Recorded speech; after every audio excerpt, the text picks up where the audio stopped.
নাগ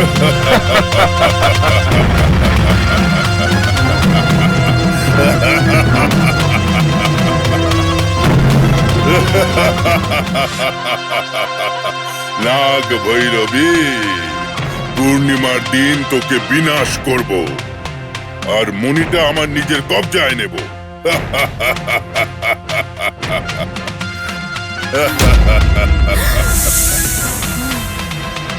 নাগ ভৈরবী,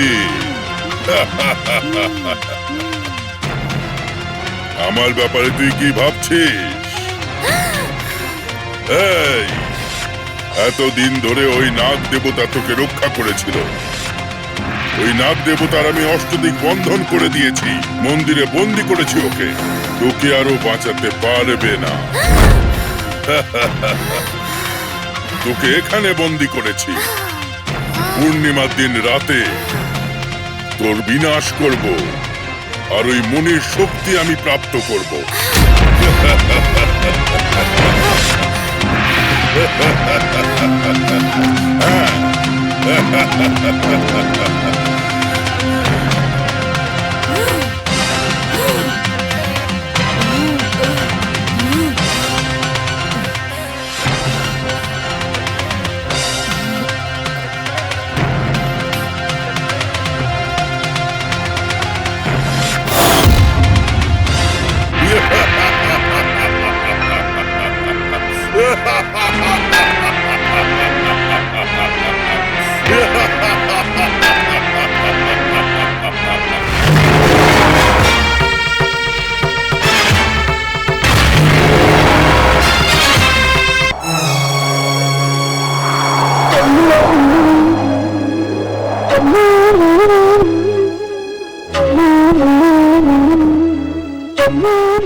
যারা যারা কোথায় যাচ্ছ? সন্ধেবেলার জব করতে যাচ্ছে গুরুদেব। ঠিক আছে, শম্ভুলিঙ্গম কোথায়? শম্ভুলিঙ্গম? ও তো আপনার সাথে গেছিল গুরুদেব। হ্যাঁ, আমার সাথে? হ্যাঁ গুরুদেব। তো হ্যাঁ, আপনি নিজে এসেছিলেন ওকে সঙ্গে নিয়ে যেতে। আমি এসেছিলাম? হ্যাঁ গুরুদেব। কখন এসেছিলাম? মানে এ আমার নাগ ভৈরবীর চাল মনে হচ্ছে। চলো।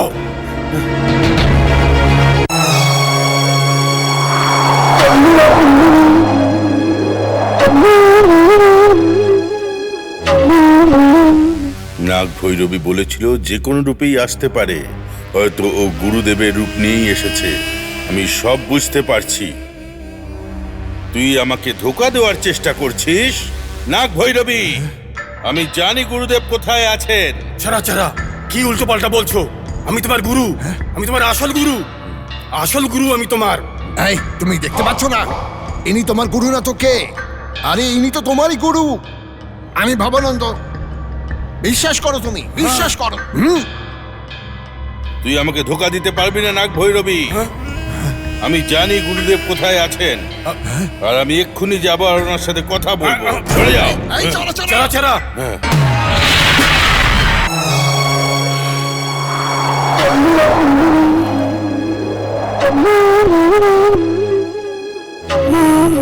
তোমার চাল আমি বুঝে গেছি নাগ ভৈরবী। নাগ ভৈরবী সবসময় আমার পিছনে পড়ে রয়েছে।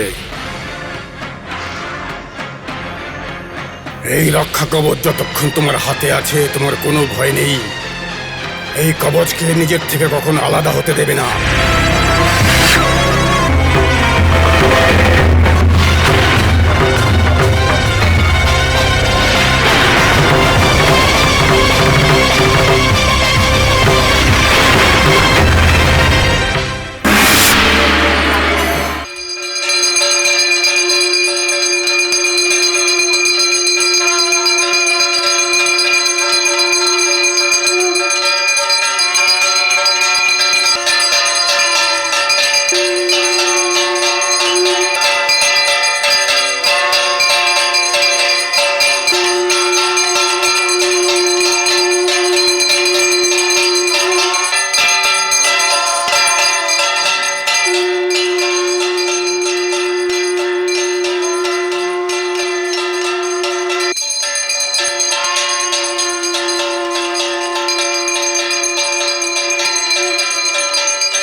আপনাকে একটা কথা বলার ছিল। কি হলো? আগে ভাবলাম যে বলবো না, কিন্তু এখন বলতে হবে। কি কথা নীলু? এক সপ্তাহ আগে যখন তোমরা সবাই মন্দির গেছিলে, তখন বাড়িতে শুধু আমি আর লক্ষ্মী ছিলাম, আর বাইরে থেকে প্রসাদ এসেছিল। আমাকে একা পেয়ে আমার ফায়দা লোটার চেষ্টা করেছিল। ওর থেকে বাঁচার জন্য আমি পুরো বাড়ির মধ্যে দৌড়াচ্ছিলাম। তখন আমি নাগ দেবীর কাছে প্রার্থনা করলাম। নিজে নাগ দেবী প্রকট হয়ে ওকে দণ্ড দিয়েছিল। হ্যাঁ, আমি দেখেছিলাম, আমি নিজের চোখে দেখেছি। মানো বা না মানো, নাগদেবী ওখানেই আছে। তো সিরিয়াস একটা কথা তুই আমাকে বলিসনি কেন নীলু? বাড়িতে ঝগড়া হবে এই জন্য বলিনি দিদি।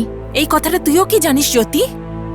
আমি জানি, ঠিক সময় এসে গেলে আমি তোমায় বলতাম কথাটা।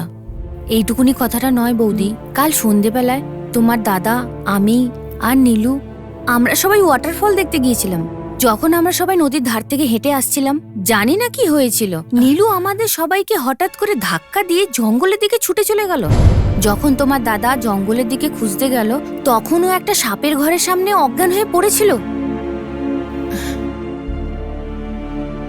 হ্যাঁ দিদি, ওই অঘোরের মতন দেখতে লোকটা আমার বলি দেওয়ার চেষ্টা করছিল। নাগ দেবী এসে আমাকে বাঁচিয়েছিল। কি দিদি, এখনো বিশ্বাস করছো না? তোমাকে দেখে এটা মনেই হচ্ছে না তুমি আমাদের কথায় কোনোভাবে বিশ্বাস করছো। তোমরা সবাই মিলে এত বড় একটা মিথ্যে কথা কিভাবে সাজিয়ে গুছিয়ে বলছো? আমার বিশ্বাস জেতার জন্য তোমরা এত বড় ভয়ঙ্কর মিথ্যাটা কি করে বলছো? আমি তো কিছুই বুঝতে পারছি না। যদি তুমি আমার সব কথাকে গল্প ভাবছো, তাহলে আমার কিছু করার নেই। যদি গল্প না হয়, এটা কি ফ্যাক্টস? তুমি বিশ্বাস করো বা না করো, কিন্তু এটা সত্যি। তোকে দেখে আমার দয়া হচ্ছে নীলু।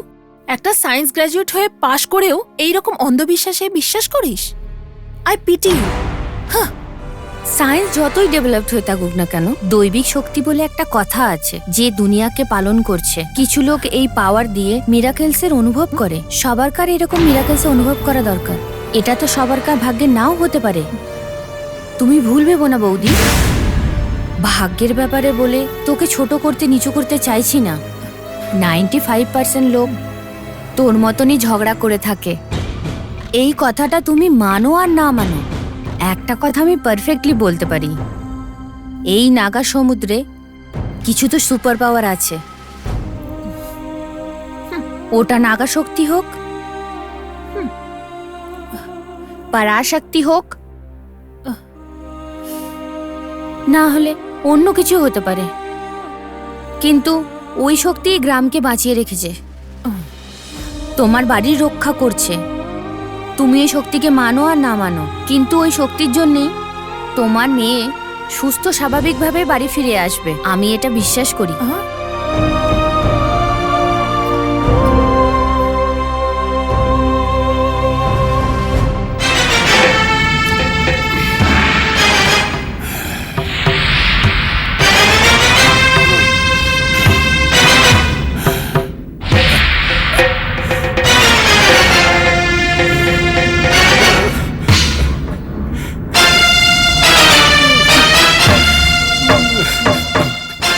নাগান্ত, আমাকে ক্ষমা করে দাও বাবা। তুমি যেটা বলছো তো সত্যি। আমি ওই নাগ ভৈরবীকে শেষ করে দেবো, ওকে আগুনে পুড়িয়ে মারবো। কিন্তু ওকে এই পূর্ণিমার আগে শেষ করা যাবে না, এটা দয়ানন্দের আদেশ। ওই নাগ ভৈরবীর সম্বন্ধে তুমি কিচ্ছু জানো না। ও চাল চালতে খুবই পটু, আবার কোনো না কোনো চাল চেলে গায়েব হয়ে যাবে। এই জন্য ওকে এখনই মারতে হবে। যদি ওই দয়ানন্দ রেগে যায় তাহলে? এখন যা কিছুই হোক না কেন, আমি ওই নাগ ভৈরবীকে মেরে ফেলবো। ওকে আগুনে আহুতি দিয়ে দেবো আমি।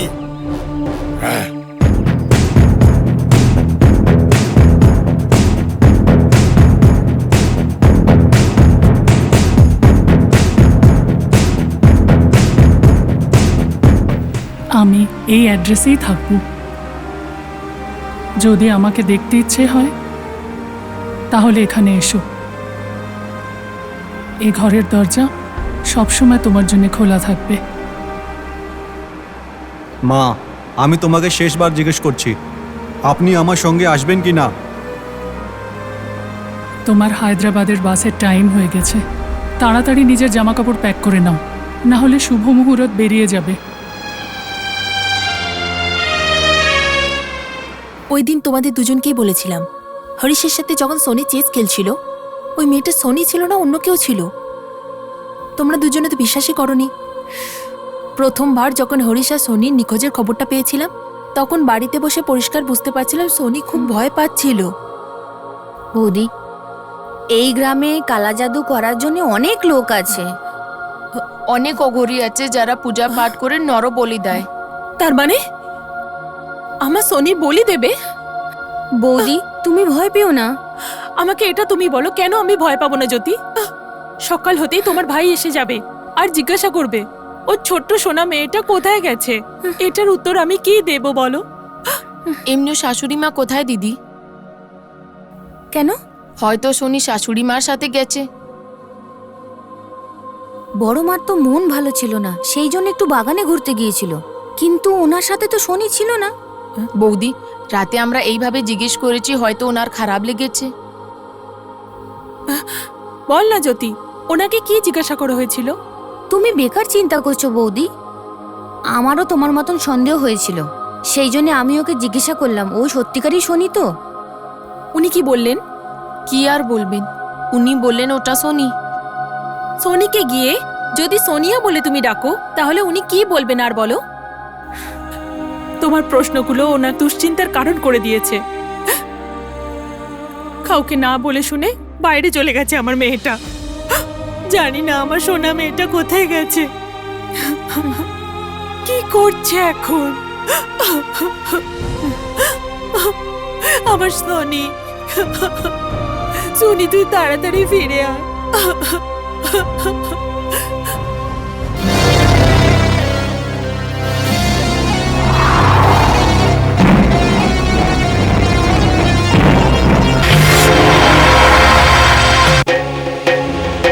শুনুন জেঠু, আমি স্নান আর গুরু পুজো করে আসছি। ততক্ষণ আপনি এর ভালো করে খেয়াল রাখবেন। ঠিক আছে বাছা। একটা কথা মনে রাখবেন, এ কিন্তু খুবই ধূর্ত, তাই জন্য কোথাও যাবেন না আর ভালো করে খেয়াল রাখবেন। ঠিক আছে, তুমি যেতে পারো।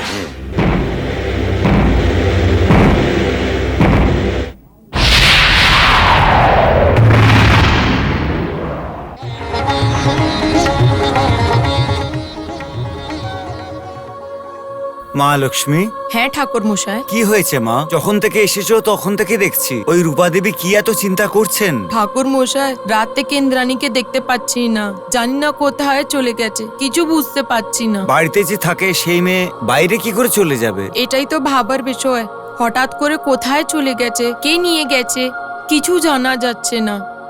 ফণীন্দ্র সাহেব কালকে শহর থেকে ফিরছে, এই জন্য বাড়িতে সবাই চিন্তায় আছে।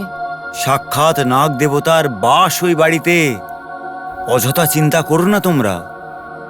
বাচ্চাটার ব্যাপারে চিন্তা করো না তোমরা, বাচ্চাটা যেখানেই থাক সুরক্ষিত আছে। এই কথাই আপনি ওদেরকে বলুন ঠাকুর মশাই, ওদের ভরসা বাড়বে। ঠিক আছে, তুমিও এই দেবীর কাছে শুদ্ধ মনে প্রার্থনা করো। হে মা দেবী, আমাদের ইন্দ্রাণী রক্ষা করো। যদি এই বাচ্চা মেয়ে ভালো করে ফিরে আসে মা, তাহলে আমি এই মন্দিরের 1000 বার পরিক্রমা করব।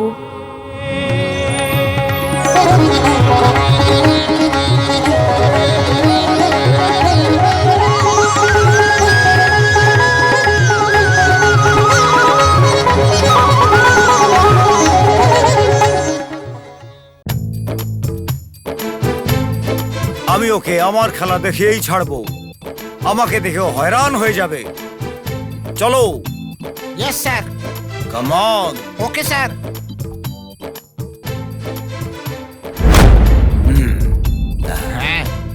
ওই দেখো, ওই স্বামী কিছু পুজো আচ্ছা করছেন, ওর কাছে একটা ঝুড়ি আছে, ওই ঝুড়ির মধ্যে কিছু তো একটা আছে। ওই ঝুড়িটাকে আমাদের নিয়ে নিতে হবে, ওকে অ্যারেস্ট করতে হবে। Okay? Yes sir. Come on.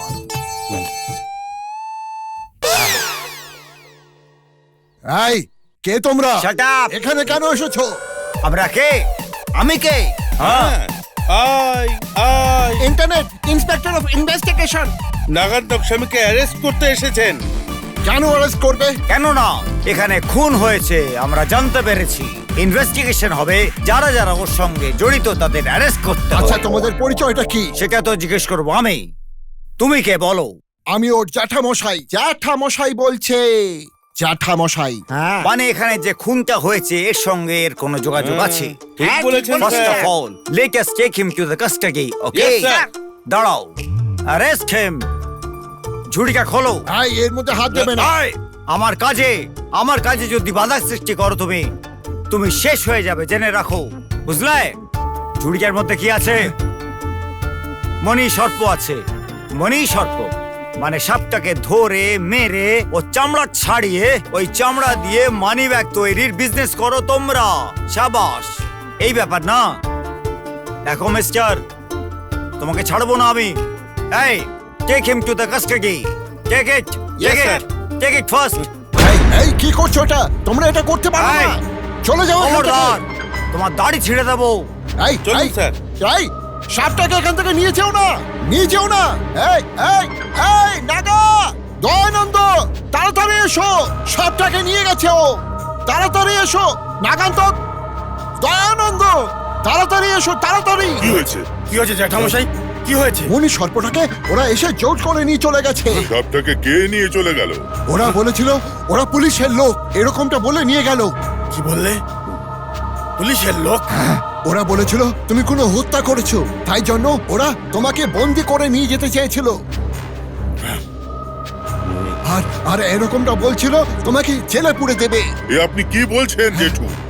বিশ্বাস করো দয়া, আমি সত্যি বলছি, ওই লোকগুলো মনি সর্পটাকে নিয়ে চলে গেছে, তোমাদের সবাইকে বন্দি করবে, তোমাকেও। সত্যি বলছি আমি, হ্যাঁ। আরে আরে, এরম ভাবে কেন দেখছো আমায়? আমার ওই মনির উপর কোনো লোভ নেই। আমি আমি আমি সত্যি বলছি, আমি কিছু করিনি। আমায় বিশ্বাস করো, সাপটাকে নিয়ে আমি কি করব? আরে বাচ্চা, তুমি এরকম ভাবে দেখছো, আমি কিছু করিনি। এই এই এই দয়া, এই দয়া, আমি আমি আমি আমি কি করব? ওরা এসে মনিটা নিয়ে চলে গেল। মনি সর্পের উপর আমার কোনো লোভ নেই, কোনো লোভ নেই বাচ্চা। ওরা ওটাকে উঠিয়ে নিয়ে চলে গেল। হ্যাঁ,